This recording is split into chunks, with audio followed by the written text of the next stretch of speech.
Nagorno Karabakh conflict, 1921. Stalin placed the Armenian-majority Nagorno Karabakh region inside Soviet Azerbaijan. That quiet bureaucratic decision set the stage for decades of war. In 1988, as the USSR began to unravel, Karabakh's local parliament voted to join Armenia. Protests turned violent. Pogroms broke out. Full-scale war followed. Between 1992 and 1994, Armenian forces took control of Nagorno Karabakh and 7 surrounding Azerbaijani regions. Around 30,000 people were killed. Nearly 1 million, mostly Azerbaijanis, were displaced. The 1994 ceasefire froze the conflict but didn't solve it. Armenia held the territory. Azerbaijan vowed revenge. For over 25 years, negotiations failed. Then, in September 2020, Azerbaijan launched a major offensive. With Turkish drones and Israeli weapons, they recaptured most of the lost territory, including the symbolic city of Shusha. After 44 days and 7,000 deaths, a Russian brokered deal ended the war. Armenian forces withdrew. Russian peacekeepers moved in, but peace didn't last. In 2022, Azerbaijan began blockading the Lakan corridor, the only route connecting Karabakh to Armenia. Supplies dwindled. Hospitals ran out of medicine. Then, on the 19th of September 2023, Azerbaijan launched a one-day blitz. Outgunned and isolated, Artsak's leaders surrendered. What followed was not a ceasefire, it was an exodus. In just 10 days, over 100,000 ethnic Armenians fled. By October, Nagorno-Karabakh was almost empty. On the 1st of January 2024, the self-proclaimed Republic of Artsakh dissolved itself. After decades of war, the land was silent. No negotiations, no autonomy, no Armenians. After declaring independence in 1991, Georgia plunged into internal conflict. In early 1992, President Zviad Gamzakirtia was overthrown in a violent coup. As armed factions fought for control, Edward Shevardnadze returned from Moscow to lead a country on the brink. In August 1992, Georgian forces entered Abkhazia to suppress separatists. Instead, they ignited a war. Abkhaz fighters, backed by Russian arms and North Caucasian militants, pushed back hard. On the 27th of September 1993, Sukhumi fell. Georgian civilians were slaughtered in the streets. Over 250,000 fled, many through the mountains under shelling and snow. That's when Ukraine stepped in. In October 1993, Ukrainian pilots launched a rescue mission using 17 helicopters, flying 291 evacuation sorties in just 6 days. They saved over 7,600 people, delivered food and medicine, and flew under fire with damaged aircraft. For many, the Ukrainians were the only reason they survived. The war ended with a Russian-brokered ceasefire in 1994. Georgia lost control of Abkhazia. Ethnic cleansing changed the region's demographics. Russian peacekeepers remained down, so did the Transnistrian War. When Moldova declared independence in 1991, the eastern region of Transnistria, dominated by Russian-speaking minorities, rejected the shift toward Romanian language and identity. In September 1990, it declared itself the Moldavian Republic. Armed clashes broke out in early 1992. The newly formed Moldovan army faced off against separatist militias supported by the 14th Russian Army, which remained stationed in the region with tens of thousands of weapons. The conflict escalated in June 1992 around Bender, where Russian commander Alexander Lebed ordered artillery strikes on Moldovan forces, ending their offensive. A ceasefire was signed on the 21st of July 1992. Moldova lost control over Transnistria. It has since functioned as a de facto independent state with its own government, currency, and army. Over 1,000 people were killed, and more than 100,000 displaced. Russian troops, around 1,500 to this day, remain in place as peacekeepers, guarding key sites like the massive Kobazna arms depot. No country recognizes Transnistria, but Moscow continues to finance and defend it. The conflict remains frozen, politically unresolved, and militarily entrenched. After the Soviet collapse, Chechnya declared independence in 1991 under former General Johar Dudayev. Russia, focused on internal chaos, initially ignored it. But by 1994, Boris Yeltsin's government saw Chechnya's defiance as a threat to territorial integrities, with vital oil pipelines running through the region. On the 11th of December 1994, Russia launched a full-scale invasion. The assault on Grozny turned into one of the bloodiest urban battles in post-war Europe. Russian troops, poorly prepared and overconfident, suffered devastating losses, especially during the New Year's Eve assault, where hundreds were killed in ambushes. Entire districts of Grozny were leveled by shelling. Civilian casualties soared. By some estimates, up to 50,000 civilians were killed, along with over 5,000 Russian soldiers. The war dragged on, with Chechen guerrillas using mountains and cities to launch ambushes. Public opinion in Russia turned sharply against the conflict. In April 1996, Dudayev was assassinated by a Russian missile strike, but resistance continued. That summer, Chechen fighters recaptured Grozny in a surprise attack. The Case of Yurt Accord, signed in August 1996, ended hostilities. Russian troops withdrew. Chechnya remained de facto independent, but devastated and on the brink of the next war. The Second Chechen War. The war began in the shadow of explosions. In September 1999, a series of apartment bombings in Moscow and other Russian cities killed over 300 people. The Kremlin blamed Chechen terrorists, though some later accused the FSB of staging the attacks. Either way, newly appointed Prime Minister Vladimir Putin launched a full-scale invasion of Chechnya. This time, Russia came with overwhelming force, bombing Grozny into rubble and retaking control of much of the republic within months.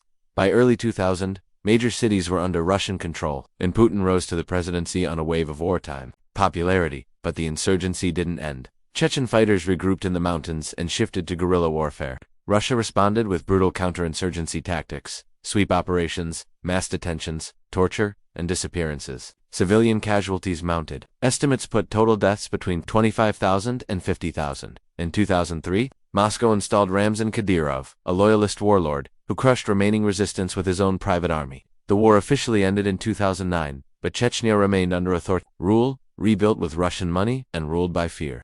The Russo-Georgian War. In August 2008, rising tensions over the breakaway regions of South Ossetia and Abkhazia exploded into war. After weeks of skirmishes, Georgian forces launched an assault on Chinvali, the capital of South Ossetia, to reassert control. Russia responded with a massive invasion. Tanks, artillery, and airstrikes poured into Georgia from the north. In just 5 days, Russian forces advanced deep into Georgian territory, including bombing runs on Gori and other civilian areas. The war ended with a French-brokered ceasefire on the 12th of August 2008. Over 800 people were killed and nearly 200,000 displaced. Russia recognized South Ossetia and Abkhazia as independent states, something almost no other country did. Moscow left thousands of troops behind, effectively occupying 20% of Georgia's territory. The war marked a turning point. Russia had redrawn borders by force and faced almost no consequences. The war started not in 2022, but in February 2014. Just days after Ukraine's pro-European Euromaidan revolution ousted President Viktor Yanukovych, as Kyiv shifted westward, Russia struck back. On the 27th of February, masked Russian soldiers without insignia, later dubbed Little Green Men, seized key sites in Crimea. Within weeks, Russia held a staged referendum and annexed the peninsula. The move violated international law, but faced no military response. By April, pro-Russian separatists backed by Russian arms fighters and intelligence declared people's republics in Donetsk and Luhansk. The Ukrainian government launched an anti-terrorist operation. Battles erupted across the Donbass, Slaviansk, Ilovaisk, Debaltseve. Russia denied involvement, yet regularly shelled Ukrainian positions across the border. In July 2014, a Russian Buk missile shot down Malaysia Airlines flight MH17, killing 298 civilians. In an attempt to stop the bloodshed, Ukraine signed 2 ceasefire deals, Minsk I in 2014 and Minsk II in 2015. Both were negotiated under pressure and heavily favored Moscow's narrative. They demanded political concessions from Ukraine while Russia insisted it was not a party to the conflict. The West, eager to avoid escalation, pushed Ukraine to accept the terms, effectively rewarding Russian aggression with diplomatic cover. By the end of 2021, over 14,000 people had been killed, and the war was far from frozen. It was only waiting to erupt. Kyrgyzstan and Tajikistan clashed in 2021 and 2022 over border disputes, mostly near Vorik, a Tajik enclave surrounded by Kyrgyz land. The Soviet-era borders were never demarcated properly. Tensions over water sources and land escalated into deadly shootouts. In April 2021, over 50 people died in just 3 days. Heavy weapons were used. In September 2022, it happened again. Nearly 100 people were killed. Civilians fled. Both countries accused each other of aggression, but neither side backed down. Russia called for calm, but did little. On the morning of the 24th of February 2022, Russia launched a full-scale invasion of Ukraine from 3 directions: north from Belarus, east from Donbass, and south from Crimea. Missiles hit Kyiv, Kharkiv, and dozens of other cities before dawn. Vladimir Putin called it a special military operation. The world called it what it was: war. Western diplomats gave Kyiv just 3 days to fall. Some EU officials even fled, but Ukraine didn't collapse. President Volodymyr Zelensky stayed in the capital and famously said, "I need ammunition, not a ride." Ukrainian forces dug in. Civilians made Molotov cocktails.